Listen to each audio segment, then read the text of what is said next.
Is the economy a figment of our imagination? Welcome to Philosopher's Corner. I'm John. Is the economy a figment of our imagination?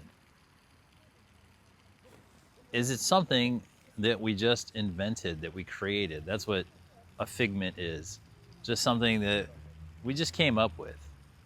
So, is the economy something that we just created that is a product of our minds? Or is it as it's presented? Is it a series of natural laws that are in the bedrock of reality that we somehow discovered and now we've been enacting?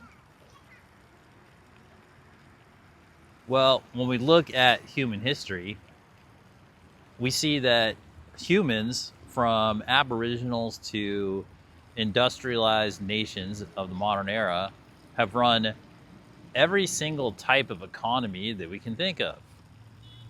And some have been codified and some have not been codified. And now, for a long time, we've been in an era for hundreds of years where versions of the economy that we run are legally enforceable in courts of law, because people claim that they're actual laws, basically. Now, within those divisions, you have a bunch of those disputes are really just breach of personal contracts, which are just agreements between people, which are just made up. And you have other ones which are really appeals to the national law enforcement in the appropriate nation by individuals or groups to the authorities to say that sort of the common law contracts had been breached. But once again, they're not saying that laws of physics have been broken, although in some cases they act like they have.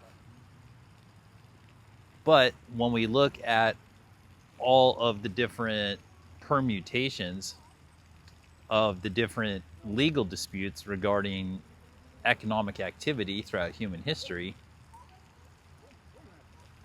they're essentially, when you drill down to them, subjective. Which brings us back to where we're beginning with this question. Is the economy a figment of our imagination? Is this something that we just invented and we created and we interact with people because we have generally basic understandings that we agree to?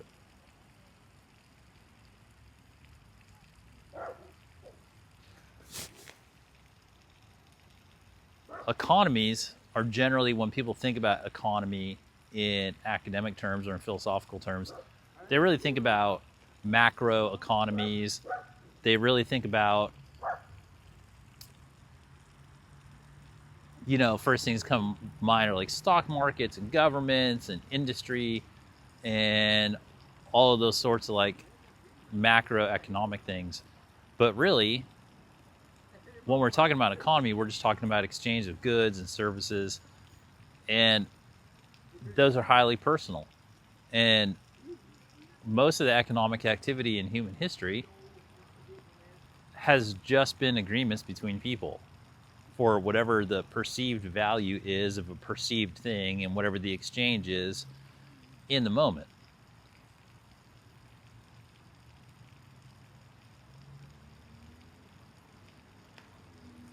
And in those senses, there are no actual laws of physics. There's no actual discernible economic law. There is no actual discernible economic law other than agreements reached between individuals or groups. Any exhaustive study of the calculus of modern economics through, like, whether it's Smith or Keynes or like any of these economists, they're full of holes. None of the math ever works out. Because if the math ever worked out, somebody could have figured out how to crack the code on the stock exchanges. Or somebody could, like, if there were actual discernible laws of economics that were actually true, independent of human activity, that they were just there and that animals could discover them, or aliens could discover them, or they were just there, like laws of physics, at least one human being in the history of humanity would have cracked the code and figured it out, which is what some people believe that Smith or whoever figured out, but they didn't. When you dig into it, they didn't.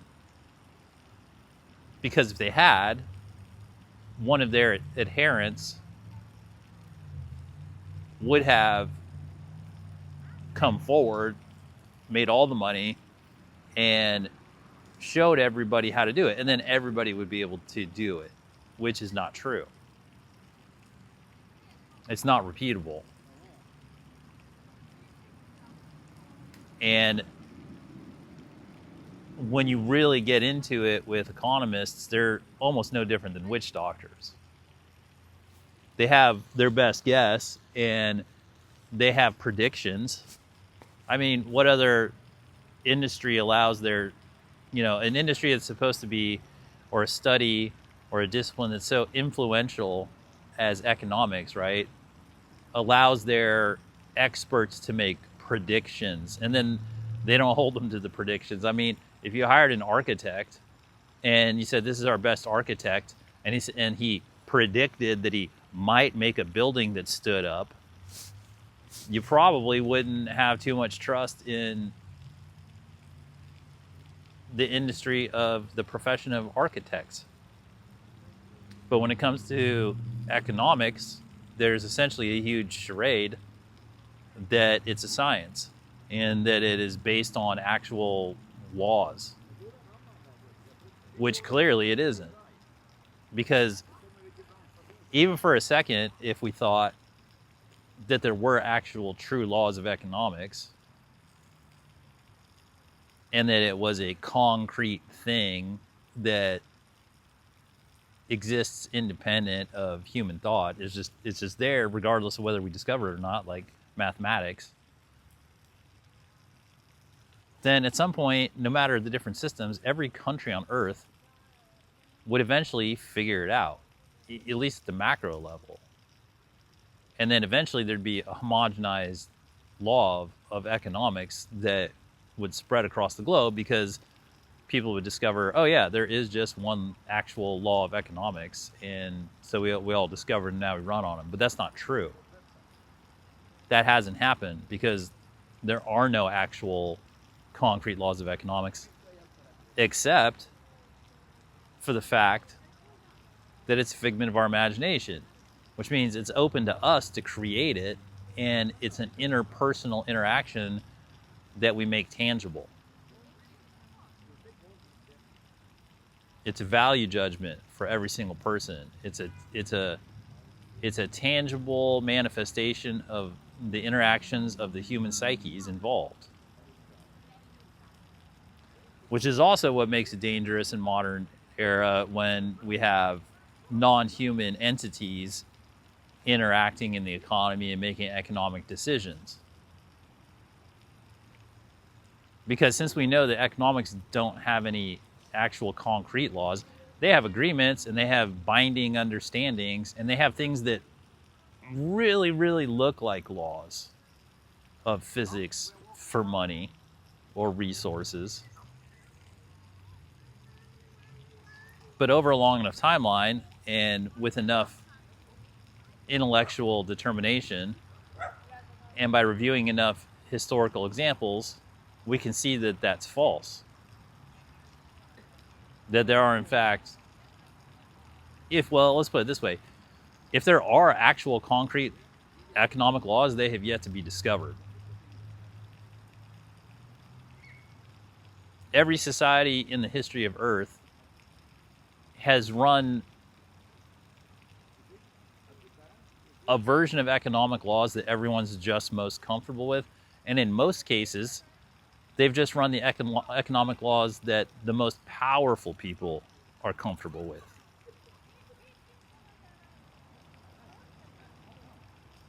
But at no point has a country ever run an economic system based on actual concrete laws that are immutable. It simply hasn't happened.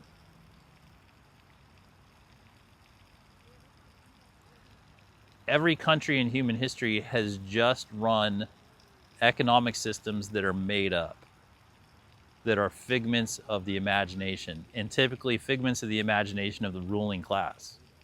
And that's just historical fact.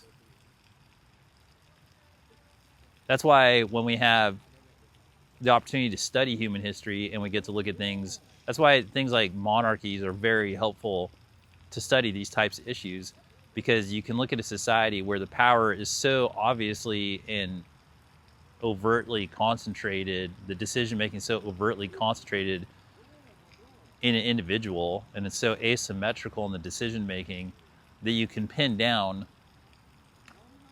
a lot of these types of questions. Like, you can really divine answers from those systems, because you can see that when a king or a queen is just calling the shots, then you can see what it passes for an economy, right? And it's just whatever the interests of the ruling the nobles are. And that economic decision-making process for monarchistic systems is really no different than Politburo systems in communist or socialist systems. They just spread out the concentrated form of the decision-making, but essentially they're like the same as a monarchistic system in terms of the asymmetrical nature of the decision-making, especially in terms of economic terms.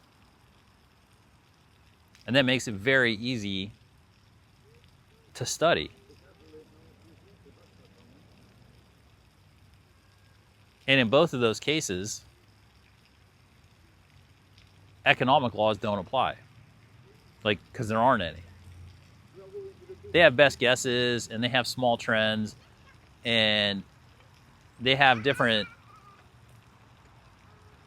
mechanics of economy, but there are no true concrete laws that hold it together. And that's provable because none of them exist still. Like, none of them can continue to exist. And almost in every one of these historical scenarios, none of their constituents are happy with it, which is another way to determine if it's a natural system or if it's a man-made system. If there were natural laws governing economics, then the organic systems that would arise would make the constituents happy. Like river systems providing water to ecological systems. You don't have to question that, right? It's not until mankind gets involved and starts damming up rivers and terraforming and doing all this stuff that all of the organically evolved ecosystems get screwed up. It's the same thing in economics. If the economics were a naturally, organically evolved resource distribution system based on a natural law, then the constituents would be happy, or the constituents would be freely allowed to evolve to be able to partake in the resources in a way that would make them happy. But what we have is a history book full of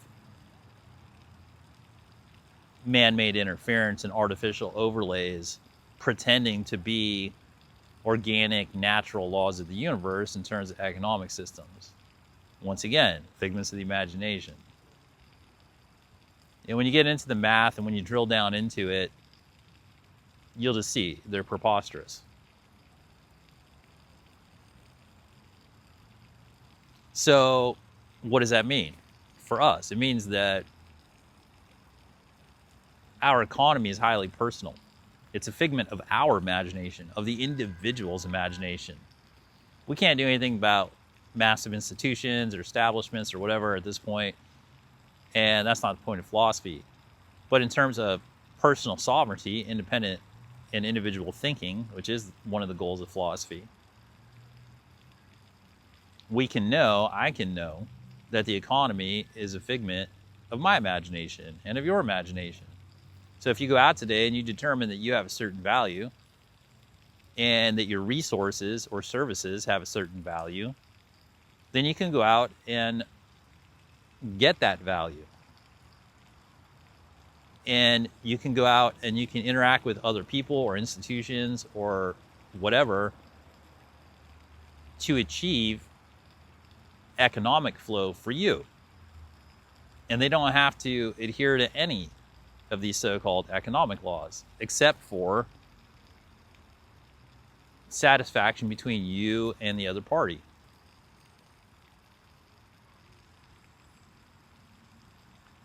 And when we connect that to, I did the video on what are connections, relationships, and networks. When you have established connections, relationships, and networks in a personal manner, and then you know that the economy is a figment of your imagination, that puts you in a position to create and imagine a personal economy within your own network. And you can create the terms, you can create the value, and you can create your own economy. Because there are no organic laws to the economy other than it's a figment of your imagination. So you can create your own. You know? It obviously has to adhere to whatever your local laws are. But aside from that, which also is not an economic law, that's just legality. But aside from that, that is how every economy actually works. And when we look at those other systems we were talking about, whether they're monarchistic systems or Politburo systems or just any system of asymmetrical decision making, the leaders at the tops of those asymmetrical decision-making systems understand that the economy is a figment of the imagination. And in most of those cases, they've attempted to obstruct the individual from enforcing their power in that regard. But once we know it, and once we take hold of it, we can do it for ourselves. And then all those other videos that we did about, you know, how valuable is the individual, how powerful is the individual, how much can one person have a huge impact on the world? All these different things come into play when we understand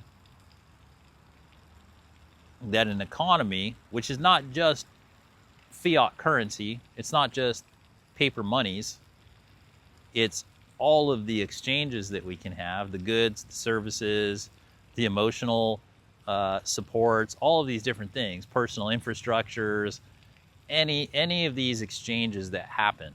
They can be in the material world, the emotional world, the mental world, the spiritual world, but the full exchanges that are occurring and the balance of those as they affect your life comprise our personal economy.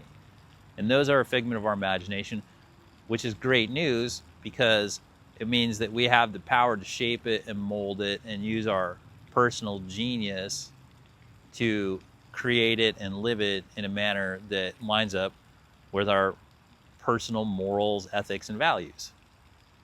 And that can lead to a happy and fulfilling existence.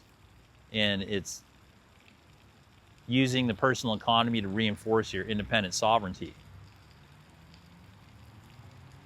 which seems to be the main purpose of life anyway, or at least where the sweet spot is.